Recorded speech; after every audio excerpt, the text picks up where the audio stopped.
I couldn't help but think about a conversation my wife had brought up during dinner the previous evening. It wasn't the first time we had discussed such topics, but lately, it seemed to be on her mind more frequently, and I was curious about why it had become so important to her. She encouraged me to recall how many women I had been involved with before we committed to each other exclusively. Additionally, she wanted to know if I still had any lingering fantasies about my past partners, or if I ever thought about them during our intimate moments. After 5 years of marriage, the simple answer was that my wife and I had built a relationship based on trust, respect, love, intimacy, and friendship, even though it wasn't perfect. I believed these elements were essential for any successful relationship, and I assumed Molly shared the same perspective. It felt like we were living a dream life: stable income, a strong marriage, a beautiful home, the means for vacations, and the enjoyment of fine dining, wines, and entertainment. I am William Harrison, but my friends call me Billy. My wife's name is Molly.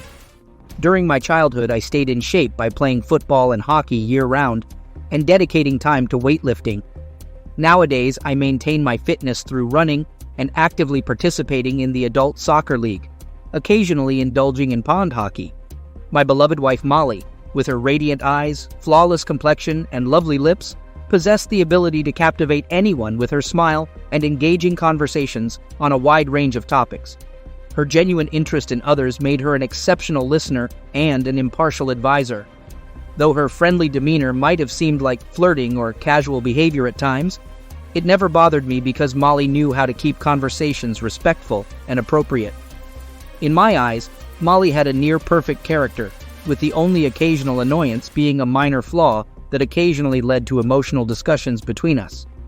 While these disagreements seldom escalated into full-blown arguments, Molly's unwavering determination, once she made up her mind, could make it challenging for me to change her perspective, especially in matters without clear scientific evidence. Both of us got married shortly after college, having exclusively dated during our final 2 years of university. It's safe to say that Molly didn't have much experience in choosing partners before our marriage. In contrast, I led a more adventurous life during high school and the first 2 years of college, exploring relationships with various women. By the age of 19, I considered myself fortunate. When Molly inquired about my ability to satisfy her, I openly acknowledged the influence of my previous experiences. This revelation made her feel envious, as she realized the missed opportunities and diverse encounters she had not had. I worked as a mechanical engineer at Abbott Labs, where I designed and tested injection molding components for medical devices. My latest hobby involves restoring a 2005 Winnebago B-Class van, while Molly excelled in her career as a CPA, holding a coveted position at a top accounting and consulting firm. Her job provided a stable income with manageable stress levels, occasionally involving business trips where she accompanied junior accountants during company audits. These trips ensured comprehensive coverage and adherence to the organization's principles of exceptional customer service and detailed reporting. In the past month, Molly embarked on several trips with a recent graduate named Andrew, who had started a 3-year journey to become a certified public accountant, CPA. This path involved qualifications and rigorous tests. After their initial trip, Molly briefly mentioned Andrew, but had not brought him up since. As our life progressed, I couldn't help but notice subtle changes in Molly's behavior and communication with me. She became less energetic, sociable, and open in our interactions. Additionally, Molly started coming home from work later than usual on multiple occasions in recent weeks. During a passionate moment, Molly ardently undressed me and led me to our bed. Throughout this intimate moment, I sensed an intensified desire in her. After making love, I went downstairs to cook, planning to address the issue when she joined me in the kitchen. When Molly eventually came downstairs and took her seat, I mustered the courage to broach the topic that needed discussion. Encouraging Molly to express her thoughts first, I reassured her of my unwavering love and trust. Molly responded playfully, which heightened my anxiety. She made light of the serious tone of our conversation, joking about how discussions that began with, "We need to talk," often signaled the end of a marriage. Dismissing my worry, Molly assured me that there was nothing negative. In fact, she believed what she had to share would bring joy to both of us. Struggling to articulate my thoughts, I continued expressing my concern about a shift in our relationship. Molly interrupted, referring to our recent intimate encounter and questioning why I felt that way.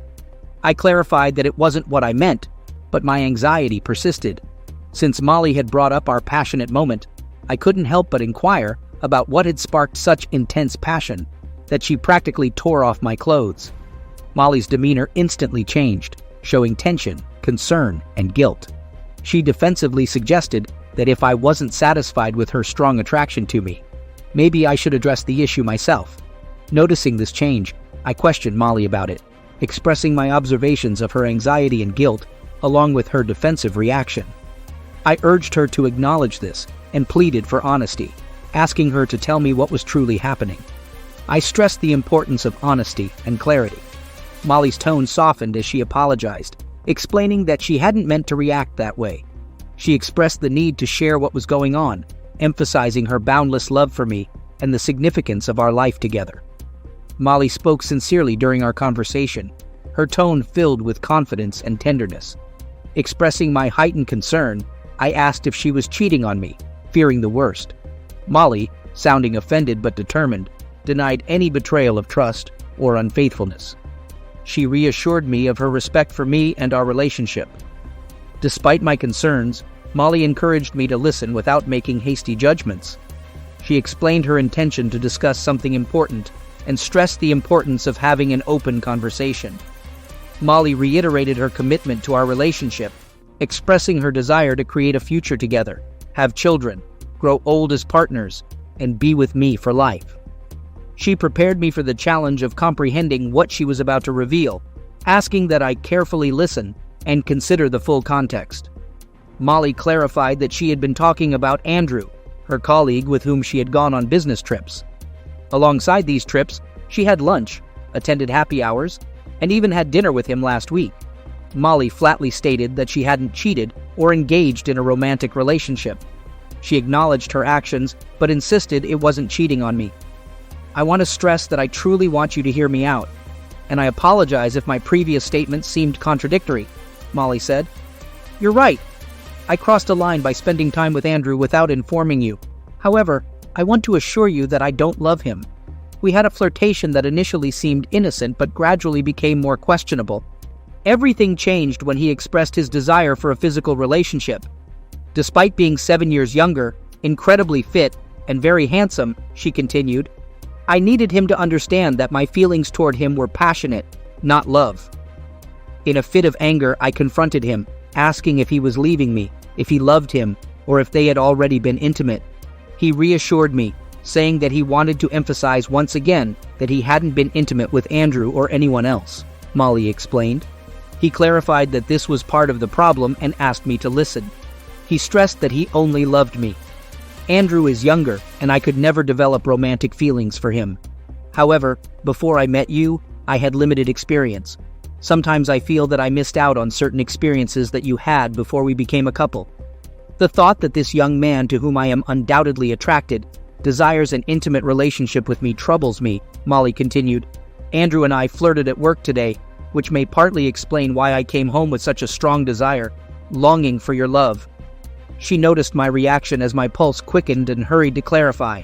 Billy, I didn't express that properly. I love you, and our intimate relationship means more to me than anything else. But it was difficult for me to shake off Andrew's infatuation, and I made the difficult decision to act accordingly and engage in an intimate relationship with him as a one-time experience before we fully commit to building our future together. I shared my need to have one last experience of connecting with another man, believing that I deserved it, Molly admitted. She asked for understanding and permission, wanting to convey her sincerity and never wanting to cheat and respecting our relationship. She discussed it openly and sought my consent, while also making it clear that she had already made her decision about what to do next. Molly was taken aback by the anger in my eyes as I contemplated her words. In response, she bravely stated that her love was exclusively for me. She expressed her desire to spend her entire life married to me and grow old together, making it clear that what she felt for another man was not love. Struggling to come to terms with the situation, I emphasized that I understood her perspective, viewing it as a one-time opportunity to fulfill desires and gain experience. Nevertheless, I made it clear that I felt deeply hurt by her request, and the implication that my consent was a test of my love. I found it difficult to comprehend how agreeing to something beyond our commitments could repair or strengthen our relationship. As I rose from the table, a mix of resentment and anger reflected in my eyes. It was evident that Molly could sense the repercussions of her words. I hoped that in this moment, she would contemplate whether her actions could destroy our marriage and the bonds that held us together. I needed her to grasp the significance of her request and the potential consequences it held for our relationship. I acknowledged that, when she discovered my emotional connection with one of her colleagues, she felt betrayed. Conversations and walks that resembled intimacy could be seen as a form of infidelity. I recognized the pain and mistrust this had brought into our relationship. I attempted to convey that I hadn't engaged in physical intimacy with this man, admitting to a few exchanged kisses after happy hours, and acknowledging that it didn't excuse or justify my behavior. I understood the disbelief and resentment in his response, and sincerely apologized for the pain I had caused him. Despite always believing in his unwavering trust and loyalty, I admitted that learning about his actions shattered this belief. In response, I retorted bitterly, "Fine, Molly. Maybe I'll seek a meaningless romance of my own, and we'll see if you maintain that belief." With those words lingering, it means the end of our relationship. Do you comprehend the gravity of this? With those words hanging in the air, I made my way to my car, opting to put some distance between us. Molly called for me to return, pleading, "Billy, no, please come back." Anger and pain consumed my thoughts, and I could only gaze at her in disbelief before driving off into the night. It was an overwhelming moment of shock and confusion. Seeking solace, I stayed at the Hilton Hotel in a nearby suburb for the night. Trying to escape the turmoil, I spent too much time at the hotel bar, drowning my sorrows in alcohol. Eventually, I returned to my room and collapsed into bed, still reeling from the shock that Molly considered such a situation acceptable. Ignoring her calls and voicemails, I remained stunned and couldn't comprehend how she could profess her love for me while insisting on violating our marriage vows. I was well aware of Molly's stubbornness when she made up her mind, but this was not the time for it. I considered yielding and leaving everything as it was, but I feared that it would be a mistake that could destroy our marriage. I had to make her understand before the situation became irreversible. However, doubt began to creep in. Was it already too late? Even if I managed to convince her this time, how long before she would act behind my back again? This would undoubtedly shatter the remnants of trust, respect, and ultimately, our marriage. On the other hand, I understood that if I allowed her to proceed, I would never see her in the same light. As I weighed the options, doubt and fear clouded my thoughts. If I consented to her request, how long would it be before she felt compelled to seek comfort in another man's arms again? Would she resent me for letting someone else fulfill her desires and not demanding her loyalty solely to me? It became clear that there was no good choice, and a sense of impending doom hung over our relationship.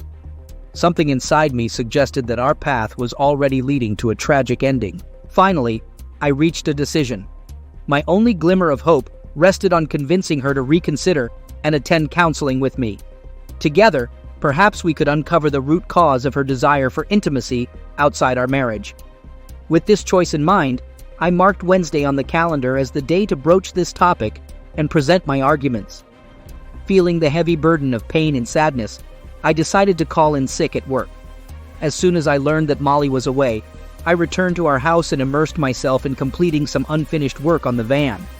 Engaging in physical labor provided temporary relief from the constant emotional turmoil.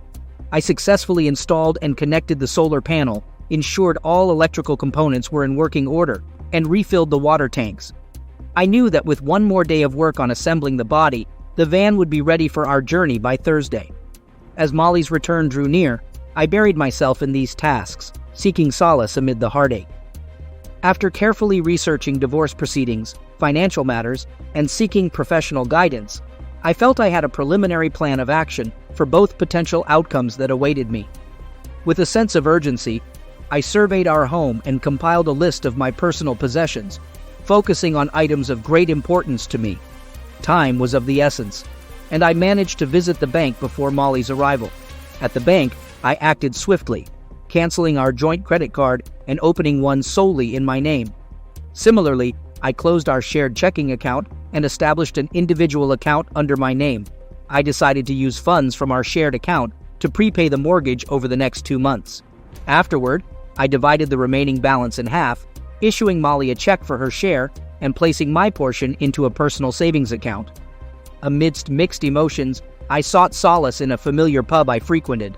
There, I sipped on beer and indulged in a hamburger, preparing myself for the impending conversation with Molly. Around 6 o'clock in the evening, Molly returned home, and upon seeing me, she immediately expressed her concern and disappointment about my sudden departure. She pleaded with me not to leave without informing her of my well-being. I understand that you're hurting, but I was genuinely concerned about your safety and should have ensured you knew I was okay. Molly, I used to have absolute faith in the durability and strength of our love. However, recent events have cast doubt on the foundation of our relationship. Just a week ago, I could never have imagined that you would ask me for permission for an extramarital affair, only to continue as if nothing had occurred. I find it hard to understand how you can profess your love for me, talk about our enduring future together, and yet seek my permission for an extramarital affair. Molly, please know that I'm not questioning your love for me, but it's crucial to grasp that seeking permission doesn't erase the fact that it goes against the vows we made to each other. This remains a breach of trust and our commitments. It's essential to realize the gravity of this situation and the impact it can have on our relationship, both now and in the future. Molly, if we talk about drama and immaturity, what I'm experiencing right now far surpasses that. I look at the person I once loved, and I'm uncertain if I truly know who you are. You're asking me to accept that you love me, yet you're also asking me to accept that you're planning an intimate encounter with another man over the weekend, and then return to our previous state as a couple and partners. Deep down, I know that things can never be the same again. Our relationship can never revert to what it was before. Consider this, Molly. How would you feel if I engaged in intimacy with someone else and then told you it's just a regular thing? It wouldn't be fair, and you're aware of that. Yes, I've had experiences with other women in the past, but that doesn't excuse or make this situation any less painful. I understand that you feel like you missed out on various opportunities in your past. While I had such experiences, in response to your question, I would say that if I initiated an affair, I would expect consequences, including the possibility of being asked to leave and the uncertainty of forgiveness. So why should the circumstances be any different for you? Why shouldn't I contemplate asking you to leave? And why do you think forgiving you would be easy for me? Molly was overwhelmed by emotions. Tears welled up in her eyes as she responded. I interrupted, pointing out that her statement wasn't entirely accurate. I asked if she had already committed to proceeding with the plan, if she had given her potential partner a promise. Molly attempted to defend herself, insisting that he wasn't her lover. However, she eventually admitted that she had arranged a trip with her potential partner, starting the following morning and lasting until Sunday evening. Upon hearing this, I expressed deep concern and conveyed that if she went through with it, things wouldn't simply return to normal come Monday, and our relationship wouldn't be the same. Molly gasped in response. She retreated to the kitchen and took a seat at the table, pleading with me not to let this situation ruin our marriage and life together. She emphasized that I had always been, and would always be, her husband, the one with whom she wanted to raise their children. Feeling the profound disconnect between us, I shook my head and gently stated, "Molly, we're just not on the same page anymore. If everything you've said is true, you wouldn't even consider going through with what you're planning for Saturday. It seems this conversation won't lead to a resolution. I want to make it clear that if you proceed with your plan, our relationship will end. I'll return on Friday evening, as previously mentioned. Molly, please don't ask me to stay when you're making a choice that puts our marriage at risk. We can't just brush this aside. Let's try to find a way out of this difficult situation. I'll bring dinner around 7 on Friday night. By the way, what time is Andrew picking you up on Saturday morning? Just so I know," Molly replied. "I'll ask him to pick me up at 11 a.m., but please understand that you don't have to leave. In fact, I want you to meet him." Anger welled up inside me, and I retorted, suggesting that if I were to meet him, I might consider asking both of them to leave. Instead of reacting with anger, I proposed that she should consider expressing gratitude for not completely cutting her out of my life. I urged her to think carefully about her actions before our Friday meeting, emphasizing the significant damage this situation was inflicting on our relationship, which she seemed to underestimate. I made it unequivocal that this was a promise I intended to uphold. I conveyed that if she were to end this affair and inform him that she doesn't want to meet him anymore, either now or in the future, and if she commits to attending counseling sessions with me to work on repairing our relationship, then there might be a chance for us to recover. But if she doesn't, then I'm certain our marriage will be over. Please give me your answer on Friday evening. In the meantime, take the time to genuinely contemplate the consequences of your actions for our lives. With a heavy heart, I turned and left the house, returning to the Hilton Hotel, where I reserved a room for the night from Wednesday to Thursday. Recognizing the urgency of the situation, I contacted my boss and explained the extraordinary family circumstances requiring a week's absence. Despite his reluctance to delve into the details, he reluctantly granted me a day off. On Thursday morning, after Molly left for work, I returned to the house and began calmly packing my belongings. I carefully chose items that Molly wouldn't immediately notice were missing and prepared them for transport to my van. Additionally, I decided to visit the store to part with clothes I no longer wore and deemed unnecessary for my upcoming journey. I gathered all the tools, sports equipment, and recreational items that I didn't have room for and took them to my best friend Tom's house. I also shared several pen and ink drawings created by my uncle, knowing he'd appreciate them. As we sat at the table with beers in hand, I explained the situation and discussed the options I believed were available to me. Tom looked at me with disbelief and expressed strong doubts, insisting that Molly would never do such a thing to me. He emphasized how deeply in love Molly appeared to be with me. Tom questioned my confidence in the correctness of my decision, suggesting that there might be more to Molly's actions that required understanding. Right now, I feel incredibly lost and insecure. Everything I thought I knew has been shattered in 1 week, and Molly seems like a completely different person. Her actions have left me bewildered, and I'm trying to make sense of it all. Can't we just forgive and forget? Can't we seek advice and find a way to move forward? I told her that we still have a chance to salvage our relationship if she puts an end to this affair. But if she goes through with it, I see no path to reconciliation. I did my best to appeal to her reason, but now, on Friday evening, I hope that by showing love and care, she might be willing to heed the voice of reason. This is truly my last opportunity. It's difficult to witness the pain caused by my marriage, especially considering that we were once seen as a model of a healthy relationship. I'll explore all the potential paths for the future. I promised a friend to stay in touch, and once I have a new phone and number, I'll reach out to him. We'll keep each other informed. With these thoughts in mind, I went to the Verizon store to get a new phone and number. I secured a new phone and number, ensuring that our current plan was transferred solely to Molly's name. With practical matters settled, I returned home and refocused on the van. I completed the remaining cabinet work, took care of tasks like obtaining new license plates and updating insurance coverage. Then, I turned my attention to our home computer, meticulously removing all traces of personal emails and documents. I wanted to erase any remnants of my past life from the office. Additionally, I wrote a letter informing our family, friends, relatives, and colleagues about Molly's actions and my response to provide them with an explanation in this challenging situation. If, despite all my efforts, I failed to dissuade Molly from her decision, I'd have to explain to our family, friends, relatives, and colleagues that she chose to have an extramarital affair, actively seeking my approval.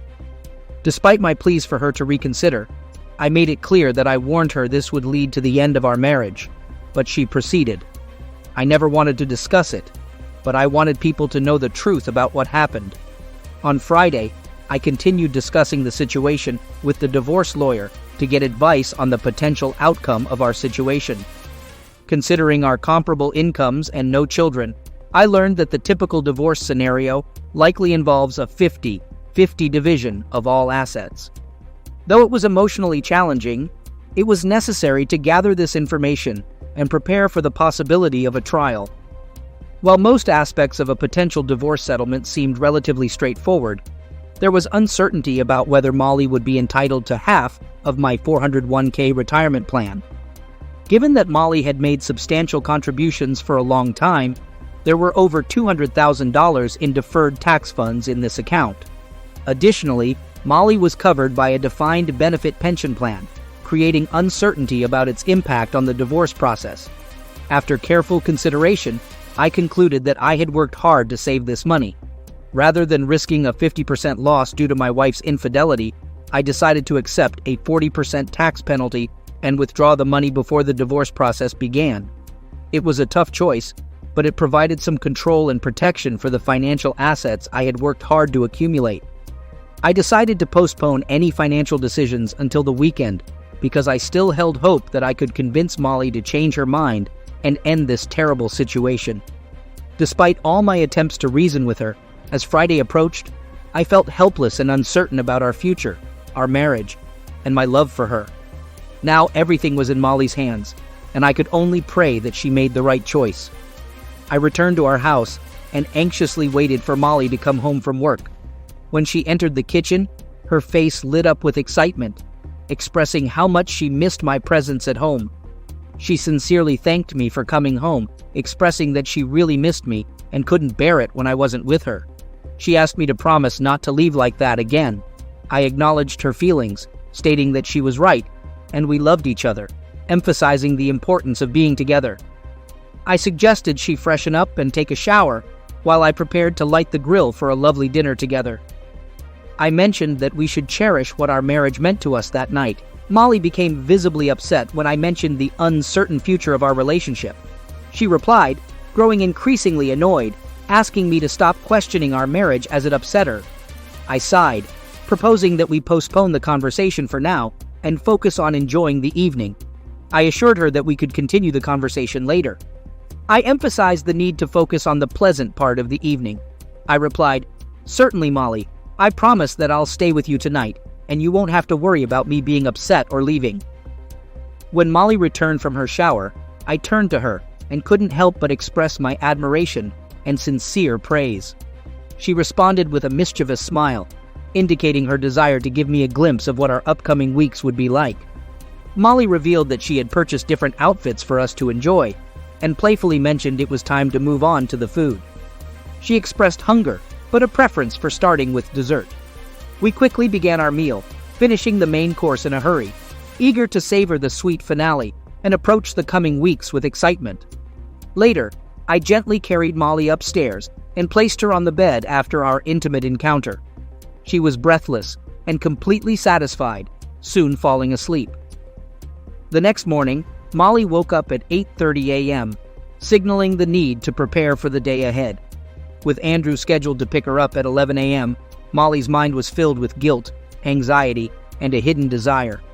Despite wondering if anything could surpass the passionate lovemaking from the previous night, Molly's determination reminded her of the commitments she had made and the necessity of following through with her decision. Despite her doubts, Molly chose to proceed with the planned date, experiencing a mix of emotions and uncertainty about what lay ahead. Expressing her gratitude for the incredible night, Molly conveyed her love and appreciation, saying, "This is how I envision our future. I love you deeply, and thank you for last night." When no response came, Molly focused on finishing her scrambled eggs and declined additional food. She mentioned needing to prepare for brunch with Andrew at 11 a.m. and wanted to keep her appetite for it. Planning to freshen up, take a shower, and get ready, Molly expressed her need for privacy. I nodded, allowing her to go about her morning routine without interruption. I requested a heartfelt goodbye before she left for the weekend, expressing my desire to understand the significance of our love and the events of the previous night. Molly interrupted, urging me to stop, insisting it was a one-time occurrence that wouldn't alter our love. Feeling a mix of anger and sadness, I asserted that I wouldn't leave without a proper farewell. Meeting my gaze, Molly's cheeks flushed as she confirmed our enduring connection and envisioned a future filled with growth and strength.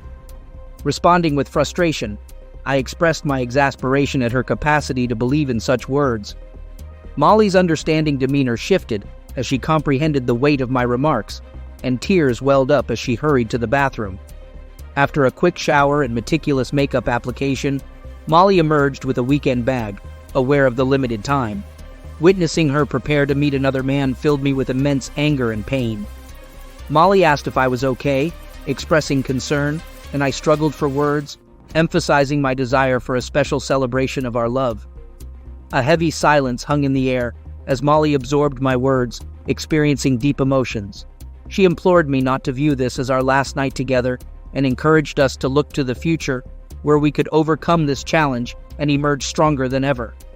Molly stressed the importance of addressing deeper issues in our relationship and asked me to stop insisting that everything was falling apart.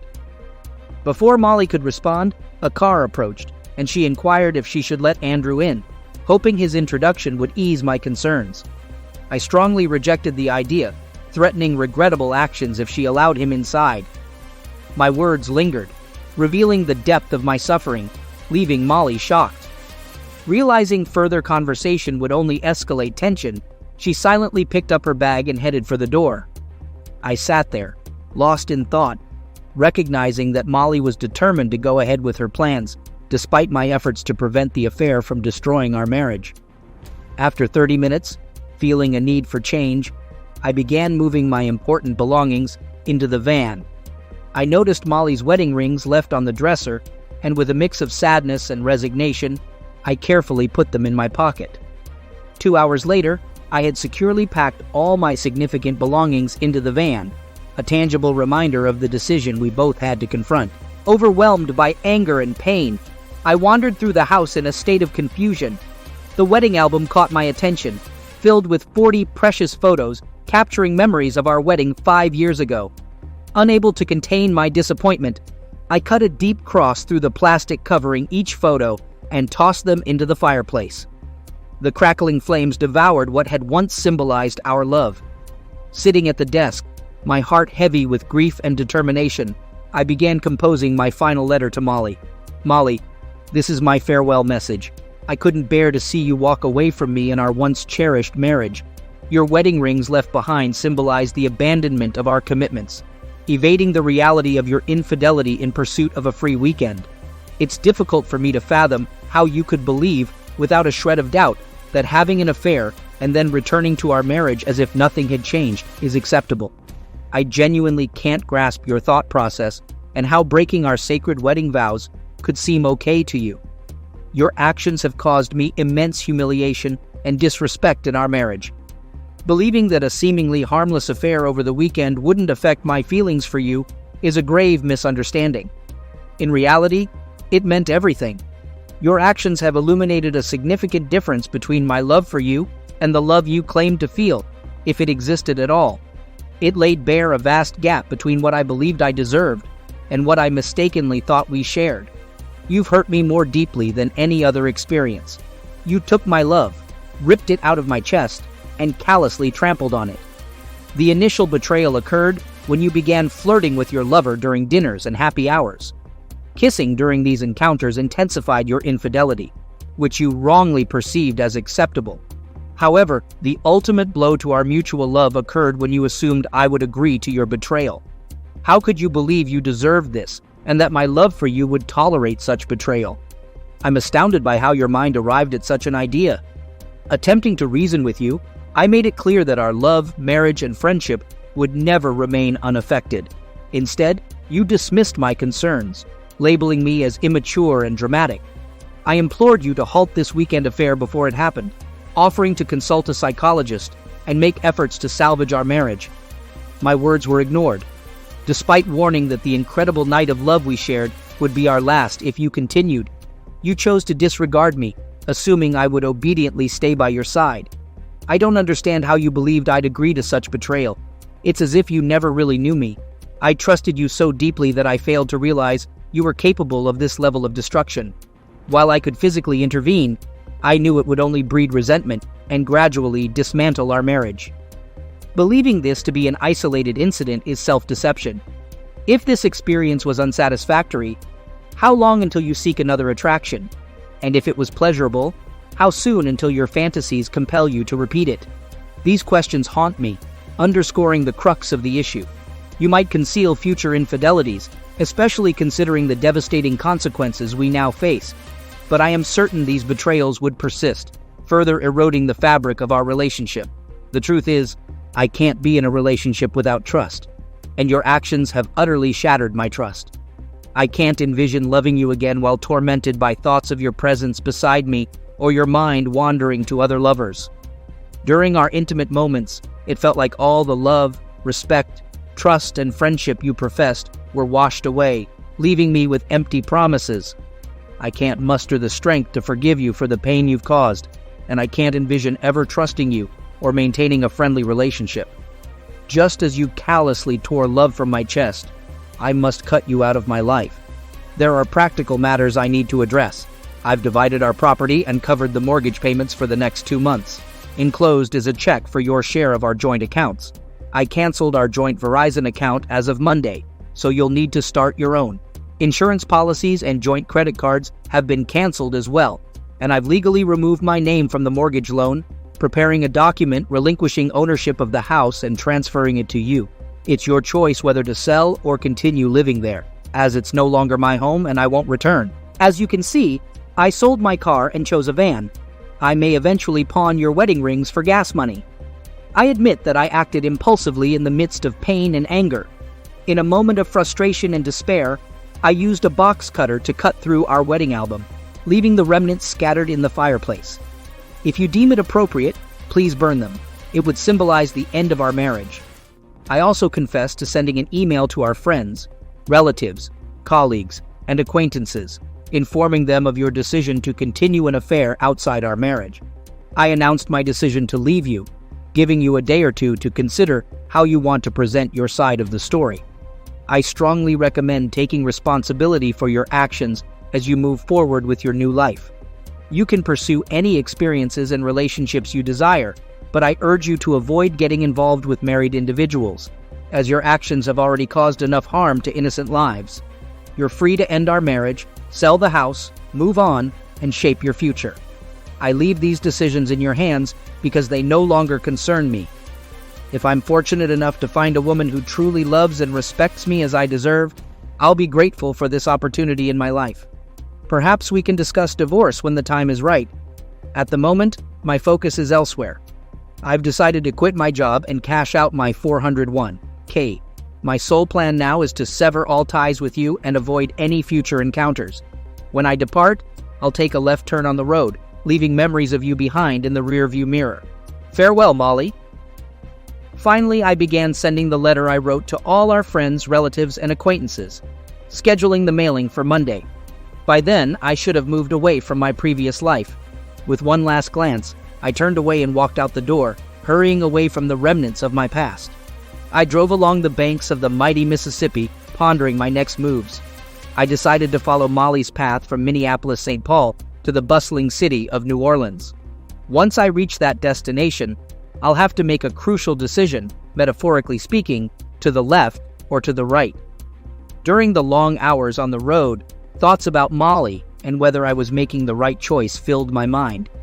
However, I concluded that now isn't the time to make immediate decisions about our future.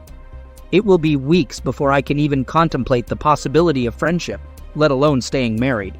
In that moment, anger overshadowed any thoughts of reconciliation, but I understood that there might come a time when my anger subsides, and the desire to be with Molly outweighs the pain caused by her actions. Only then can I truly appreciate how much more important it is for me to be with her than without her. Molly had to explain her perplexing state of mind and the reasons behind her decision for a brief, intimate encounter to her parents, relatives, and friends. She expected it to be challenging for them to comprehend her train of thought or agree with her perspective. In fact, she found it difficult to grasp her own reasoning, let alone explain it to others. She convinced herself that this affair wouldn't affect her emotional state in any way. Recognizing the serious challenges ahead for both her and us as a couple, I understood that any potential path to reconciliation would require sincere efforts to overcome the difficulties. Molly had to articulate the depth of her new understanding of the devastating impact her actions had on our marriage and the love we once shared. She had to confront the harsh reality of her self-centeredness and foolishness, in underestimating the importance of loyalty, not just for me, but also for her own sense of integrity. Now, comprehending the consequences, Molly reached out to my best friend Tom Wickley, desperately seeking information about my whereabouts. She implored him to convey her heartfelt apologies, expressing her love and remorse. "Molly wants me to tell you that she loves you very much, recognizes her mistakes, and is willing to do everything to make things right if you give her a chance," Tom conveyed on her behalf. "She promises not to seek a divorce and to remain faithful to our marriage vows, refraining from romantic relationships as long as we're married." Week after week, Molly anxiously waited for a response or a phone call, hoping for reconciliation. But there were no contacts as she clung to the hope of my return. About a month later, an unexpected incident occurred. Andrew opened the door and encountered an assailant wearing a mask and wielding a police baton. The attacker quickly struck Andrew twice, followed by painful blows to the groin. Before leaving, the attacker emphasized the importance of not getting involved with married women. After the attack, Andrew experienced excruciating pain, a reminder of the consequences when crossing boundaries. Of course, you know who the attacker was. I monitored Molly's life, wanting her to suffer as I did, perhaps even more. Despite Molly's claim that she would wait for me and not engage in romantic relationships, she brought another man to our house 2 months after my departure. It was hardly a friendly meeting. Soon after, she sold the house and moved to a modest apartment. Dreaming of breast augmentation, she opted for plastic surgery with the money from the house sale. Unfortunately, a blood clot formed a week later, leading to her sudden passing. Upon hearing this tragic news, I didn't shed a tear. Had I lost the capacity to feel love, anger, or regret for this woman?